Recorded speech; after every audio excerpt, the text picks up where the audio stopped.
Morning all of you. Morning sir. Last time हम लोग क्या पढ़े थे?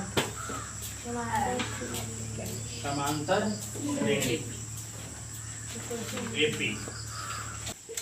ठीक है, अरिथमेटिक प्रोग्रेशन यानी समांतर श्रेणी के बारे में कल हम लोगों ने जाना था कि समांतर श्रेणी क्या होता है और कुछ एग्जाम्पल्स हमने देखे थे, है ना।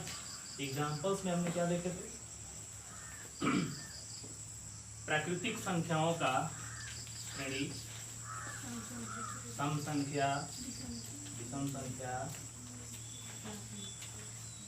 और कुछ नंबर्स के गुणज भी हमने देखे थे और कुछ अलग नंबर का सीरीज हम लोगों ने देखा था, है ना। तो इससे हमने समझा था कि आखिर समांतर श्रेणी है क्या, कैसे हम समांतर श्रेणी को समझेंगे। तो समांतर श्रेणी कहने का मतलब यानी संख्याओं का वह समूह, है ना, यानी ग्रुप ऑफ नंबर्स कि जो एक तरीके से मतलब एक स्पेशल ऑर्डर में सजे होते हैं, है ना, कि जिनमें मतलब कंटिन्यूअस टू नंबर का जो डिफरेंस है ना, हर जगह क्या होता है, इक्वल होता है। ये चीज हम लोगों ने देखा था, है ना। जैसे मान लीजिए कि हमने देखा था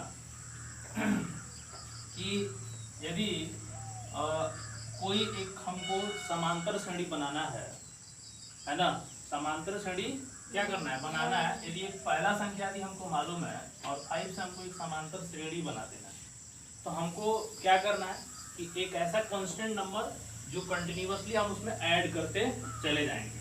जैसे मान लो 5 है, ऐड करते चले जाएंगे या माइनस करते चले जाएंगे। तो इससे हम जो एक प्रकार का श्रेणी बना सकते हैं, सीरीज बना सकते हैं।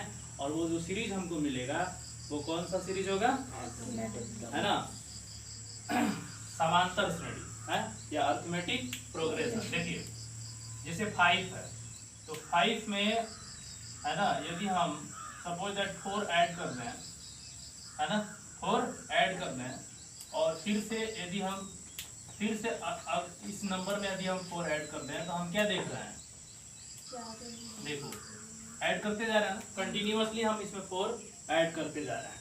तो हमको क्या मिल रहा है, 5 9 एक सीरीज हमको मिल जाएगा, है समझ में।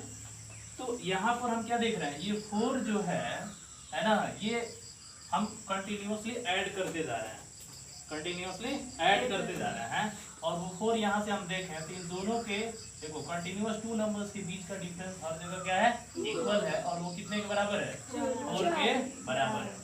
और ये जो डिफरेंस है कंटिन्यूअस 2 नंबर का, इसको हमने कल एक नाम दिया था।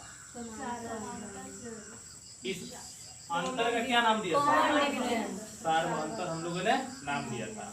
सार्व अंतर कहने का मतलब होता है कॉमन डिफरेंस। इसको क्या कहते हैं, अंग्रेजी में क्या कहते हैं, कॉमन डिफरेंस कहते हैं। इसी हिसाब से, है ना, अब ये हमको समझना है कि कोई भी नंबर है, जैसे मान लो एक श्रेणी क्रम हम देख लेते हैं, लेट करते हैं, है ना, कि एक नंबर है ए, क्या है, एक नंबर, ठीक है।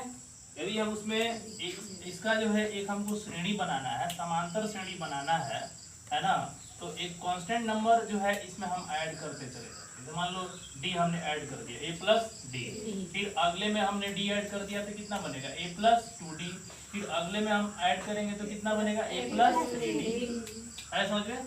तो इस तरह का जो नंबर बनेगा ये भी किसमें होगा, एपी में ही होगा। तो ए प्लस डी, ए प्लस 2d, ए प्लस 3d, ये भी किसमें होगा, हाँ। अब यहाँ पर हम जो देख रहे हैं, जैसे मान लो कि जो फर्स्ट नंबर बन रहा है, सेकंड नंबर बन रहा है, थर्ड नंबर बन रहा है, फोर्थ नंबर बन रहा है, तो इसको हम कहते हैं टर्म। क्या कहते हैं, टर्म। जो नंबर्स होते हैं उनको हम क्या बोलते हैं, टर्म। जैसे मान लो कि ये फर्स्ट नंबर है, इसको बोलते हैं फर्स्ट। क्या बोलते हैं, फर्स्ट। हिंदी में कहते हैं पद, प्रथम पद। क्या बोलते हैं, प्रथम पद, यानी फर्स्ट टर्म इसको कहा जाता है। क्या कहते हैं, फर्स्ट। उसी तरह से इसको द्वितीय पद, क्या बोलते हैं, द्वितीय पद। अंग्रेजी में क्या कहेंगे इसको, सेकंड टर्म, है समझ में, क्या कहेंगे, सेकंड टर्म। इसी तरह से थर्ड को क्या बोलेंगे, तृतीय पद, तृतीय पद। या और क्या बोलेंगे इसको, बोलो, अंग्रेजी में बोलेंगे इसको थर्ड टर्म। क्या बोलेंगे? थर्ड टर्म इसको कहते हैं। तो प्रथम पद, द्वितीय पद, तृतीय पद, इसी तरह से चतुर्थ पद, ऐसा समझ में।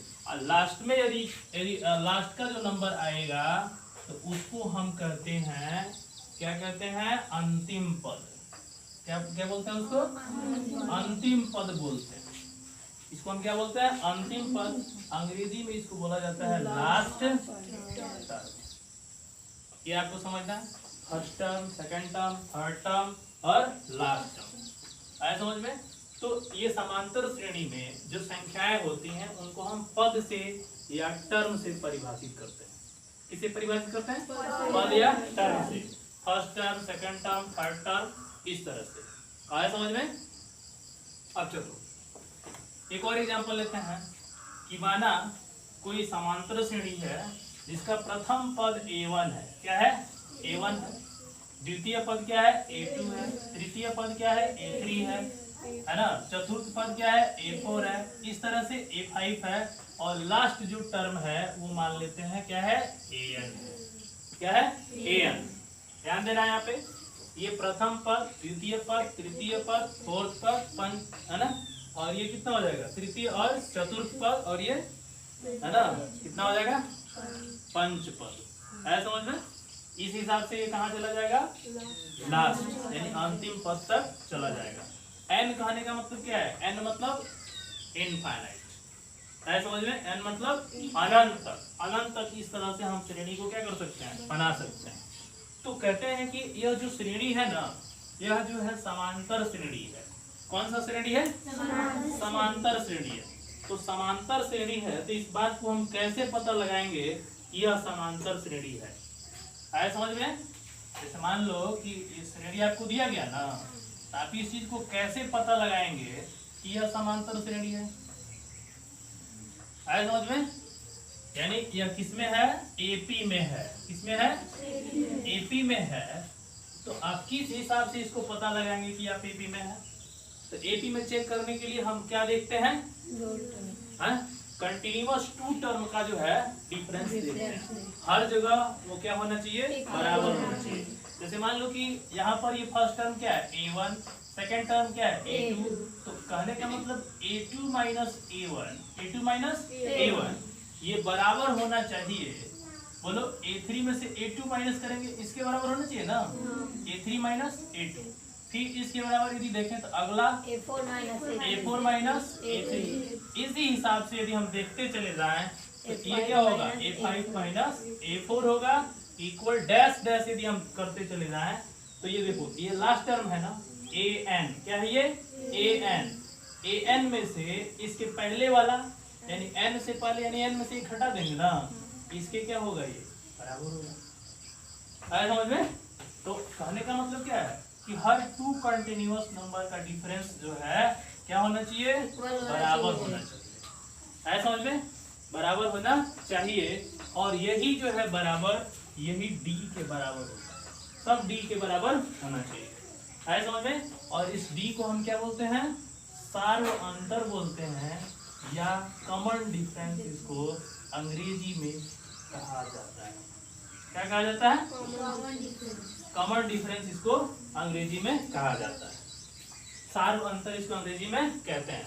तो हम यहाँ क्या देख रहे हैं? A2 माइनस A1 यानी फर्स्ट टू टर्म्स का डिफरेंस, फिर उसके बाद अगला टू टर्म्स का डिफरेंस। इस तरह से हर टू टर्म्स का डिफरेंस जो है कंटिन्यूअसली क्या है? इक्वल है हर जगह। है समझ में? तो इस तरह से हम इसको पहचान करेंगे कि यह एपी में है। जैसे मान लीजिए कि इसको थोड़ा अलग अलग करके बताते हैं। जैसे मैंने इसको एक ही में लिख दिया, तो इसका कहने का मतलब जैसे सब D के बराबर है ना, तो इसका कहने का मतलब A2 माइनस A1 भी D के बराबर होना चाहिए, A3 माइनस A2 भी D के बराबर होना चाहिए, A4 माइनस A3 भी D के बराबर होना चाहिए, A5 माइनस A4 भी D के बराबर होना चाहिए। है समझ में? अब यहाँ आप देख सकते हैं A5 है, A4 है, और यहाँ पर देख सकते हैं कि यदि यही AN रहता, क्या रहता? AN, तो इसका पहले वाला क्या बनता? AN minus 1। ये भी कितने के बराबर रहता? यानी किसी भी कोई भी श्रेणी क्रम यदि कह रहा है एपी में है तो आप कैसे पता लगाएंगे कि एपी में, यदि एपी में है तो ये कंडीशन आपका फॉलो करेगा। एपी में होगा तो ये आपका टू कंटिन्यूअस नंबर का डिफरेंस हर जगह क्या होगा, बराबर होगा। समझ में, हर जगह क्या होगा, बराबर होगा। ये बात आपको समझ में आ रहा है। कल हम लोगों ने परिचय सिर्फ देखा था, है ना, इंट्रोडक्शन सिर्फ हमने देखा था एपी के बारे में, लेकिन आज हम लोग इसको फॉर्मुलेट करना है ना, कि फॉर्मूला इसके अंदर कौन कौन सा होता है ये हमको सीखना है। तो यहाँ पर मान लिया हमने कि लेट कर लिया कि A1, A2, A3, A4, A5 N तक एपी में है। तो एपी में क्यों है, क्योंकि इसमें टू कंटिन्यूअस नंबर का डिफरेंस हर जगह क्या है, इक्वल है ना, और वो कितने के बराबर है, डी के बराबर है। तो उसको हम क्या कहते हैं, सार्व अंतर। वो जो अंतर होता है उसको हम सार्व अंतर यानी कॉमन डिफरेंस के नाम से जानते हैं। ये बात आपको समझ में आया, बोलिए, समझ में आया? तो इसमें जो है आप देख सकते हैं ये प्रथम पद है, ये द्वितीय पद है और ये तृतीय पद है। इसका मतलब यहाँ पर यदि हम इसको जानने का कुछ प्रयास करें तो क्या हमको देखने को मिल रहा है कि द्वितीय पद में से हम क्या घटा लिए हैं, प्रथम पद को, यानी सेकंड टर्म से हमने फर्स्ट टर्म को क्या कर दिया है, माइनस कर दिया। ठीक उसी तरह से है ना, तृतीय पद में से यानी थर्ड टर्म में से किसको माइनस किया है, द्वितीय पद को माइनस किया है। उसी तरह से अगला आप यदि देखें तो क्या आपको मिलेगा, फोर्थ टर्म माइनस चतुर्थ पद में से आपने जो है तृतीय पद को माइनस किया, ऐसा समझ में। और यहाँ आप क्या देख रहे हैं कि पंच पद में से आपने किसको माइनस किया, चतुर्थ पद को माइनस किया। और यहाँ आप क्या देख रहे हैं कि अंतिम पद से, अंतिम पद से है ना, अंतिम पद से एक कम अंतिम पद है ना, यानी अंतिम पद हो गया, यानी इसको हम सेकंड लास्ट कहते हैं। क्या कहते हैं, हाँ, अंतिम पद यानी द्वितीय अंतिम पद को हमने क्या किया, माइनस कर दिया। बोलो, माइनस किया क्या? yes, तो ये कंडीशन हमको देखने को मिल रहा है। तो इस तरह से हम पहचान कर पाएंगे कि एपी में है। कल जो हमने आपको क्वेश्चन दिया था वो मौखिक था, वो देख करके बताना था कि एपी में है कि नहीं, लेकिन अब क्वेश्चन जो आएगा आपको लिख करके बताना है कि वो एपी में है कि नहीं। है समझ में, एपी में है कि नहीं ये लिख करके बताना है। आपको एक सीरीज दे देगा, कहेगा कि बताइए या एपी में है कि नहीं। इस तरह से आपको A1 A2 कंसीडर कर लेना होगा और आपको A2 minus A1, A3 minus A2, A4 minus A3 और A5 माइनस A4 यानी हर जगह का हर टू कंटिन्यूअस नंबर का डिफरेंस यदि बराबर आ रहा है तो हम समझ पाएंगे कि यह एपी में है। यहाँ तक कोई दिक्कत है ना? देखिए, इजी वे से समझने का आपको प्रयास करना है, ठीक है। दिमाग में जो है आपको नेगेटिव थिंकिंग नहीं लेके चलना है, इसको मतलब ऐसा समझना है कि इजी वे से हम इसको समझना है समझ में। चलिए, क्योंकि ये चीज हमको नया नया मिल रहा है तो ये टेक्निक है कि ये समांतर श्रेणी क्या है ना। ये श्रेणी क्रम तो हम बहुत पहले से जानते थे, प्राकृतिक संख्या है ना, पूर्ण संख्या है ना, सम संख्या, विषम संख्या, ये सब तो हम पहले से जानते थे। लेकिन उसको क्या कहते हैं, उस तरह की संख्याओं को श्रेणी को हम क्या कहते हैं, ये हम अब पढ़ रहे हैं समझ में। तो किसी क्वेश्चन को कैसे पता करेंगे, जैसे कि कोई भी सीरीज दिया हुआ है, जैसे यहाँ पे मान लेते हैं क्वेश्चन है ना, क्वेश्चन आपका क्या हो गया 10, 15 हो गया, इस तरह से आपका 20 हो गया और 25 हो गया है ना, 30 हो गया, और ये बताना है या एपी में है कि नहीं, है ना।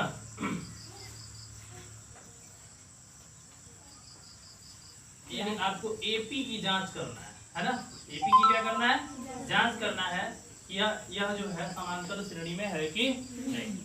इस चीज को कैसे जानेंगे, समांतर श्रेणी में है कि नहीं, इसको कैसे जानेंगे। तो यहाँ देखो क्या दिया हुआ है, लेट A1 बराबर कितना हो गया 10, A2 बराबर कितना हो गया, यानी कहने का मतलब प्रथम पद, द्वितीय पद, तृतीय पद और चतुर्थ पद कितना हो गया जी 25 हो गया ना। चतुर्थ पद अब पंच पद भी आपको दे ही रखा है, कितना दिया है 30 दे रखा है। तो इस हिसाब से आपको क्या क्या चेक करना है, A2 माइनस A1 क्या चेक करेंगे आप, 15 माइनस 10 कितना हो गया 5।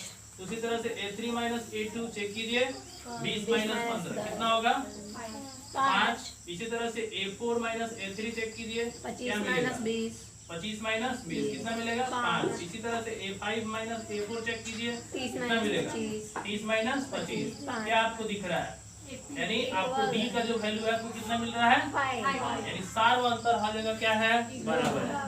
हर जगह बराबर है तो इस समय हम समझ जाएंगे कि दिया हुआ श्रेणी किस क्रम में है, एपी में है या चाहे समानांतर श्रेणी में। आए समझ में, समानांतर श्रेणी में है। यहाँ तक कहानी समझ में आई, कोई दिक्कत यहाँ तक, कोई दिक्कत नहीं ना। अगला टर्म सीखे, नंबर आ गया आपका, जैसे मान लीजिए कि ये 7 हो गया, ये 4 हो गया है ना, और ये कितना हो गया 1 हो गया। उसके बाद आपका जो है -2 हो गया है, फिर उसके बाद आपका -5 हो गया। इस तरह से आप देख सकते हैं है ना, -5 -8 -11 है ना। अब ये चेक करना है कि आपका एपी में है कि नहीं, ऐसा समझ में। तो एपी में ये है कि नहीं, ये कैसे चेक करेंगे, एकदम सेम रूल लगाएंगे हम। तो सेम रूल लगाएंगे तो यहाँ से हमको क्या मिलेगा, बोलो A1 का वैल्यू कितना मिल जाएगा 7, A2 का वैल्यू कितना मिल जाएगा, ये वाला टर्म नोट कर लो है ना।